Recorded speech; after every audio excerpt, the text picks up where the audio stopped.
नमस्कार, जय हिंद दोस्तों। बीटीसी स्टडी हब के यूट्यूब चैनल पर आप सभी का स्वागत है।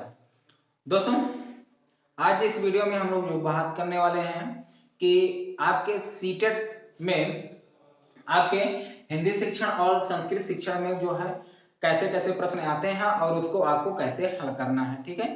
और सबसे ज्यादा इंपॉर्टेंट ये हो जाता है कि आपके इसमें प्रश्न कहाँ से पूछे जाते हैं, क्योंकि जो पहली बार दे रहे होंगे एग्जाम या जो कभी एग्जाम नहीं दिए हैं, पहली बार देने बैठने जा रहे हैं सीटेट के एग्जाम में, तो उसमें सबसे पहले आपको जरूरी हो जाता है कि आपके इसमें जो सीटेट में प्रश्न कहाँ से बनते हैं और कितने प्रश्न कहाँ से आते हैं। ये चीजें यदि आप जान जाएंगे तो आपके लिए सीटेट क्या हो जाएगा, आसान हो जाएगा। बहुत लोग आपसे कहे होंगे क्या है कि सीटेट बहुत कठिन होता है। मैं तो कहता हूँ टेट बहुत कठिन होता है। सीटेट आपके लिए बहुत ही आसान होता है और बहुत ही कम पढ़ना होता है, ठीक है। सीटेट में टेट में क्या है कि आपको एकदम से पूरा रट्टा मारना होता है, भैया ये भी रट लो, वो भी रट लो, वो भी रट लो। इसमें आपको रट्टा कुछ भी नहीं मारना है, कुछ भी नहीं मारना है, बस चीजों को क्या है समझना है। और यदि आप चीजों को समझते हुए पेपर देंगे आसानी से आपका हो जाएगा। और सीटेट आपके लिए बेहद इंपॉर्टेंट है, खासकर वो लोग जो है गणित में या मनोविज्ञान में वो लोग क्या है थोड़ा सा कमजोर है, उनके लिए सीटेट बहुत आसान है। कारण क्या होता है कि इसमें बहुत सारे ज्यादा क्या होते हैं, व्यवहारिक प्रश्न होते हैं और एक ही प्रश्न कई बार क्या होते हैं, रिपीटेड होते हैं। हालांकि हूबहू तो प्रश्न नहीं रिपीटेड होते हैं, लेकिन उसका उत्तर या उसका भावार्थ क्या होता है वही रहता है, ठीक है। तो इसमें हम आज बात करने वाले हैं किसके विषय में, हिंदी और संस्कृत के विषय में। कारण क्या है दोनों में कि दोनों एक दूसरे से क्या होते हैं, रिलेटेड होते हैं। दोनों में पूछने जाने का स्तर भी क्या होता है, एकदम सेम ही होता है। दोनों में जो प्रश्न का रहते हैं कहीं ना कहीं एक दूसरे से क्या होते हैं, रिलेटेड होते हैं, ठीक है। सिद्धांत जो क्यों, क्योंकि भाषा दोनों है, संस्कृत भी भाषा है और हिंदी भी भाषा है, ये दोनों भाषा है। तो जो सिद्धांत इसके रहेंगे वही सिद्धांत इसमें रहेंगे, ठीक है। जो शिक्षण इसमें रहेगा वही शिक्षण इसमें रहेगा। तो दोनों चीजें क्या होती हैं, कॉमन होती हैं, ठीक है। तो सबसे पहले आप देखिए कि आपका क्या होता है, 150 नंबर का क्या होता है, पेपर होता है, जिसमें आपके कितने विषय होते हैं, 5 विषय होते हैं, ठीक है। सीडीपी अर्थात बाल मनोविज्ञान, ठीक है। ईवीएस आपका पर्यावरण होता है, ठीक है। फिर उसके बाद क्या होता है, हिंदी होता है। उसके बाद क्या होता है आपका, संस्कृत होता है। और उसके बाद आपका क्या होता है, मैथ्स होता है, ठीक है। इतने से आपके पूछे जाते हैं, प्रत्येक से जो है आपके 30-30 जो है नंबर के प्रश्न पूछे जाते हैं। तो आपको इसमें हिंदी और संस्कृत को देखना है, बाकी चीजें आपको जो है इसके अलग वाले वीडियो में बना के बता देंगे। इसमें भी मैथ में भी कहां से प्रश्न पूछे जाते हैं, ईवीएस में भी और सीडीपी में भी, ठीक है। सीडीपी के लिए आपको जो है अलग से मैं नहीं पढ़ाने वाला हूं, आपको जो है एक लोग आएंगे, उनका इंट्रो जो है आपको जल्द ही मिल जाएगा, तो आपको सीडीपी वो पढ़ाएंगे, ठीक है। बाकी जो अन्य विषय रहेंगे मैं कोशिश करूंगा उस चीजों को आपको संभालने के लिए। और देखिए इसका सिलेबस कोई ज्यादा लंबा है नहीं, जिन लोगों का भी 16 तारीख से पेपर है, हालांकि हम 16 तारीख से स्टार्ट है, तो कोशिश यही करेंगे कि 16 तारीख तक आपका मैक्सिमम से मैक्सिमम कवर हो जाएगा। हालांकि ये पेपर चलेगा जनवरी तक जाएगा, ठीक है। अब किसका किस फेज में पड़ता है या कहने मतलब जो है किस चरण में पड़ता है ये तो बताना संभव नहीं है। तो जो भी चीजें रहेंगी कोशिश ये रहेगा कि 16 तक आपका मैक्सिमम से मैक्सिमम जितने भी शिक्षण है या सिद्धांत तो कंप्लीट हो जाए, ठीक है। उसके बाद आपका प्रैक्टिस चलेगा, उसमें ज्यादा कोई दिक्कत नहीं रहेगी, ठीक। तो चलिए अब हम लोग देख लेते हैं हिंदी और संस्कृत में। देखिए आपको कुछ कार्य इसमें स्वयं करने हैं, हिंदी में और संस्कृत में कुछ कार्य स्वयं करने हैं, ठीक है। तो देखिए अभी हम बता दे देंगे कौन से कार्य आपको करने हैं। देखिए ये भी 30 नंबर का आता है, ठीक है। और ये भी आपका कितने नंबर का आता है, 30 नंबर का आता है। अब देखिए इसमें इसको दो भागों में बांट दिया जाता है। कैसे, एक जो है 15 नंबर, इस 15 नंबर में आपका आता है पद्यांश और गद्यांश। क्या आता है, पद्यांश और गद्यांश आता है। सेम इसमें भी 15 नंबर का क्या आता है आपका, इसमें भी पद्यांश आता है और गद्यांश आता है, ठीक है। देखिए ऐसा भी हो सकता है कि आपके दो के दोनों पद्यांश भी हो सकते हैं, दो के दोनों समझ लीजिए बहुत कम रहता है, एक पद्यांश एक गद्यांश, लेकिन कभी ज्यादातर क्या हो जाता है कि पद्यांश दो के दोनों रहते हैं, ठीक है। वैसे इसमें भी वही रहता है, ठीक। गद्यांश बहुत कम रहता है, ठीक। अच्छा अब ये 15 नंबर क्या होता है, तो ये 15 नंबर आपका होता है क्या, शिक्षण होता है। ये क्या होता है, शिक्षण होता है। ये 15 नंबर आपका क्या होता है, शिक्षण होता है। और इसमें दो कैटेगरी होती है, इसमें क्या होती है, दो कैटेगरी होती है। कारण क्या है, देखिए एक होता है आपका सिद्धांत पर आधारित अर्थात सैद्धांतिक होता है, और दूसरा आपका व्यवहारिक होता है। क्या होता है आपका, व्यवहारिक होता है। इसमें भी आपका वही चीजें चलेंगी कि इसमें जो है आपका क्या रहेगा, सिद्धांत रहेगा, और एक आपका क्या रहेगा, व्यवहारिक रहेगा। ठीक है, दोनों चीजें वही रहेंगी। अब देखिए इसमें क्या होते हैं कि देखिए इसमें कुछ नियम और होते हैं, उन नियमों को, उन चीजों को, हमें तथ्यों को जानना होगा। ठीक है, व्यवहारिक क्या है, तो देखिए व्यवहारिक में आपको कोई निश्चित मापदंड नहीं होता, या कोई मतलब कोई निश्चित ट्रिक या आइडिया नहीं होता कि हमें इसे कैसे करें। बस इसको आपको क्या करना, अभ्यास करना है। ज्यादा से ज्यादा आप प्रश्नों को अभ्यास करेंगे, उसी से आपको व्यवहारिक प्रश्न हल करने में आपको क्या हो जाएगी, आसानी हो जाएगी। और आप ज्यादातर देखते ही आप उसको कर डालेंगे। ठीक है, उसका भी ट्रिक बताएंगे कैसे आपको, किन प्रश्नों को आपको कैसे करना है, सेम चीजें वही हैं। ठीक है, तो देखिए अब इसमें आपको क्या करना है कि गद्यांश और पद्यांश इसको आपको स्वयं करना है। स्वयं कैसे करेंगे, तो देखिए आप जो है कोई भी प्रकाशन, चाहे आप यूथ ले लीजिए या प्रीवियस ईयर के जो भी आप रहे, चाहे आप घटना चक्र, ज्यादातर कोशिश करिए यदि आपको घटना चक्र मिल जाए, घटना चक्र मिल जाए तो ठीक है, नई यूथ का मिल जाए तो ठीक है। इन्हीं दोनों जो है, इन्हीं दोनों प्रीवियस ईयर के जो पेपर रहते हैं या प्रीवियस ईयर के जो हल प्रश्न जो हल किए रहते हैं उन्हीं को आप हल करिए। ठीक है, प्रैक्टिस सेट पे ज्यादा मत भागिएगा। ठीक, प्रैक्टिस सेट मत भागिएगा। आपको क्या करना है, घटना चक्र का चाहे यूथ का जो है प्रीवियस ईयर का जो सॉल्व पेपर आता है उसी को आप क्या कर लीजिए, ले लीजिए, और उसी में हालांकि आप लिए होंगे टेट वाले में भी आपको मिल जाएगा, सीटेट मिल जाएगा। ठीक है, दोनों कंबाइन करके आता है। तो हिंदी और संस्कृत का लगभग अलग अलग सेपरेट आता है, तो अलग अलग से ले लीजिएगा, ज्यादा बेटर रहेगा। उसमें आपको क्या करना है कि गद्यांश और पद्यांश, और देखिए प्रत्येक साल जो है 2 पेपर होते हैं। ठीक है, तो आपको काफी ज्यादा मिल जाएंगे आपको गद्यांश और पद्यांश करने के लिए, चाहे आपका जो है प्राथमिक का हो चाहे आपका जूनियर का हो, दोनों के जो गद्यांश है आप उसे जरूर हल करिए। इससे क्या होगा कि आपको अभ्यास हो जाएगा कि कैसे हमें किन प्रश्नों को कैसे हल करना है, और आपको एक आइडिया भी हो जाएगा कि कहां से प्रश्न आते हैं। देखिए इसमें जो है आपके व्याकरण से, व्याकरण से जो है ज्यादा प्रश्न नहीं पूछे जाते हैं। व्याकरण से आपसे जो है 2-3 प्रश्न पूछे जाते हैं। और कौन से प्रश्न पूछे जाते हैं मैं बता देता हूं आपको। एक तो पूछा जाएगा आपका संधि से, दूसरा पूछा जाएगा आपका विलोम से, और तीसरा आपका पूछा जाएगा ज्यादा से ज्यादा समास पूछ लेगा, या आपसे पूछा जा सकता है एक शब्द। ठीक है, एक शब्द, इससे ज्यादा प्रश्न नहीं पूछे जाते हैं। हाँ, यदि आपके ये गद्यांश भी आया है तो इसमें आपसे जो है रस या अलंकार पूछा जा सकता है।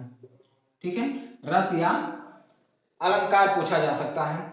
इसमें आपके क्या होते हैं, तो इसमें भी आपके जो है संधि रहता है, निश्चित रहता है। ठीक है, फिर उसके बाद आपके प्रत्यय रहते हैं, ये तो 2 नंबर फिक्स है, 2 नंबर के ये रहते हैं गद्यांश और पद्यांश, क्योंकि 15 नंबर में 2 नंबर ये रहते हैं। ठीक है, संधि से ये भी आपके 2 नंबर आते हैं। ये कभी कभी क्या होता है 2 से 3 प्रश्न पूछे जाते हैं। ठीक है, फिर उसके बाद आपके क्या होते हैं, प्रत्यय हो गया, हाँ रूप, और ये तो सबसे ज्यादा, ये आपके 4 से 5 नंबर भी दे सकते हैं। किसी किसी जो है उसमें जो है 4 से 5 नंबर के आ जाते हैं प्रश्न दोनों मिला के, और किसी किसी में आपके 2 से 3, लेकिन आप औसतन मान के चलिए 2 से 3 प्रश्न पूछे ही जाते हैं। ठीक है, तो आपके ग्रामर से बस इतने ही सारे प्रश्न पूछे जा सकते हैं, इससे ज्यादा प्रश्न नहीं पूछे जा सकते। तो आपको क्या पढ़ना है संस्कृत में, संधि पढ़ना है, प्रत्यय पढ़ना है, और रूप याद रखना है। बाकी आपके जो है अन्य चीजें आपको उतना ध्यान नहीं देना है। ठीक है, और इसमें आपको हिंदी में क्या याद रखना है, संधि विलोम और समास, संधि विलोम और समास, बस। इससे ज्यादा आपके इसमें प्रश्न हिंदी में नहीं पूछे जाएंगे। आपके यहाँ पर यही चीजें आपको पढ़नी है, इससे ज्यादा सीटेट में नहीं पढ़ना है। ठीक है, ना ही ज्यादा समय देना है। आपको जो समय देना है किस पर देना है, शिक्षण पर देना है। ठीक है, और शिक्षण में आपके सिद्धांत हो जाते हैं और व्यवहारिक प्रश्न होते हैं, दोनों चीजें सेम होती हैं। कारण क्या है दोनों में कि इसके जो सिद्धांत रहेंगे इसके भी वही सिद्धांत रहेंगे, जैसे भाषा के सिद्धांत चौमस्की वही हैं वही आएंगे, अधिगम क्षमता जो इसमें है वही चीजें इसमें रहेंगी, बस वही सारी चीजें क्या होंगी आपकी ये संस्कृत में लिखी होंगी। ठीक है, तो इसमें आपको बिल्कुल घबराने की जरूरत नहीं है कि हम संस्कृत को कैसे हल करेंगे। देखिए जो भी संस्कृत के जो है भी प्रीवियस ईयर के पेपर आए हुए हैं उसको आप इत्मीनान से समय देकर स्पष्ट रूप से उसे पढ़ने की कोशिश करिए।